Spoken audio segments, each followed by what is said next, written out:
Hello guys, welcome back to my channel. Asha and record में आपका स्वागत है। एमपीएससी थर्ड क्वेश्चन 008 का मैंने बताया था, उसी का सेकंड पार्ट है ये। अंतर्राज्यीय विवादों के बारे में। जल मनुष्य के सर्वाधिक महत्वपूर्ण आवश्यकताओं में से एक है। बहुत से उद्देश्यों को पूर्ति हेतु इसका प्रयोग किया जाता है, जैसे पीने के लिए, सफाई के लिए, कृषि व उद्योग के लिए। इसकी कमी या अभाव समाज में विवादों की ओर प्रवृत्त कर सकता है। अंतर्राज्यीय विवाद निम्नलिखित हैं। अब अंतर्राज्यीय विवाद किस किस प्रकार के होते हैं, किस किस जल विवाद होते हैं, इसी के असमान उपलब्धता होती है, नदी के लिए होते हैं, तो ये सारे अंतर्राज्यीय विवाद होते हैं, जिसके बारे में मैं क्लियरली आपको बताऊंगी। नेक्स्ट है सेकंड, इसमें है नदी क्षेत्र जल संबंधी राजनीति। एक मिनट। और उसके बाद है क्षेत्रीय सीमा विवाद। फर्स्ट इसमें क्षेत्रीय सीमा विवाद है। स्वतंत्रता के कुछ ही समय पश्चात इस बात के लिए जोरदार राजनीति दबाव दिए जाने लगे कि भारत के राज्यों के बीच की सीमाएं भाषाओं के आधार पर बनाई जाएं। देखिए, मैं क्लियर करती हूँ। अंतर्राज्यीय विवाद जो है वो फर्स्ट तो जल के लिए बताया गया है। नदी विवाद होते हैं, जल विवाद होते हैं, जिनके बारे में हमने फर्स्ट सेकंड या शायद पॉइंट में पढ़े थे। उसके बाद हम क्षेत्रीय सीमा विवाद होते हैं और भाषाई विवाद होते हैं। इस प्रकार से विवादों को बांटा गया है। नेक्स्ट है क्षेत्रीय सीमा विवाद में इसी का फर्स्ट पॉइंट मैंने क्लियर कर दिया। सेकंड पॉइंट है सन 1952 में विशेषकर तेलुगु भाषी लोगों में आंदोलन अति तीव्र हो गए। थर्ड है एक पृथक राज्य बनाने।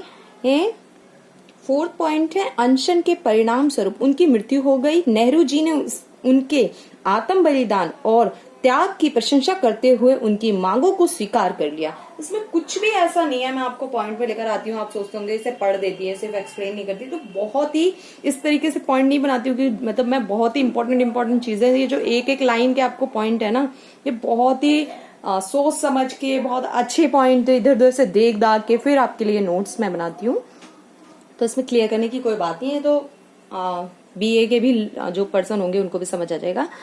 फिफ्थ पॉइंट है एक बार तेलुगु भाषियों की मांग पर सरकार के झुक जाने के बाद देश के विभिन्न भागों में उसी तरह भाषा के आधार पर राज्य बनाने की मांगे बढ़ने लगी। कि एक बार क्या हुआ, तेलुगु भाषा के आधार पे, भाषाई आधार और क्षेत्रीय सीमा विवाद के बारे में बता रहे हैं इसमें।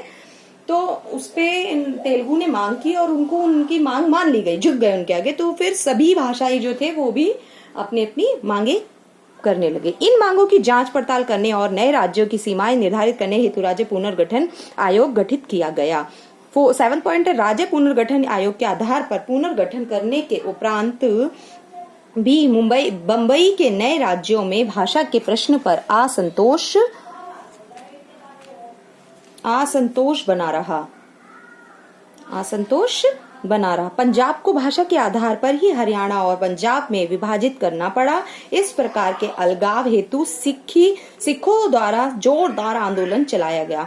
8 पॉइंट है भाषा के आधार पर राज्यों का पुनर्गठन करने से राज्यों में राजनीति के विवाद अत्यंत उग्र हो गए। इस प्रकार भाषाई आधार पर राज्यों के टुकड़े करने का एक सुनिश्चित अभियान देश भर में चलाया जा रहा है, जो निश्चय ही देश की सुरक्षा और आर्थिक प्रगति हेतु घातक है। अब भाषाई विवाद में क्या है?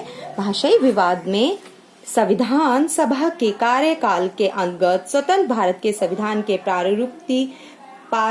प्रारूपित करने हेतु राज्यों के भाषाई पुनर्गठन हेतु मांगे उठाई गई थी। इसके पीछे यह धारणा निहित थी कि भाषाई जन समुदाय एक सर्वमान्य संस्कृति का सूचक होता है। सेकंड पॉइंट है साथ ही इस प्रकार एक सर्वमान्य भाषा के आधार पर बनाए गए राज्य अपेक्षाकृत अधिक संभागी होंगे और तदनुसार प्रभावशाली शासन हेतु प्रेरक भी। थर्ड पॉइंट है फिर भी संविधान निर्माताओं ने मांग को टाल दिया। और फोर्थ पॉइंट है भाषाई प्रांत आयोग के अनुसार आंध्र प्रदेश तटीय क्षेत्रों में सबसे पहले उठी यह मांग एक सनक बन चुकी थी, मतलब कि एक सनक बन गई उनके अंदर कि हाँ अब हमें, सब लोगों को ये हो गया कि अब हमें मतलब पार करना है, मतलब ये आंदोलन लड़ना है और इसको मतलब कि लड़के और वो करना है, एक सनक सी उनमें आ गई। और किसी भी तर्क का विषय बनाना बंद हो गई, मतलब किसी चीज को भी समझना उन्होंने बिल्कुल बंद कर दिया था। कांग्रेस कमेटी के पृथक तेलुगु भाषी राज्य गठित किए जाने हेतु एक प्रस्ताव पारित किया गया। Thank you for watching. Please subscribe करें, लाइक करें, शेयर करें।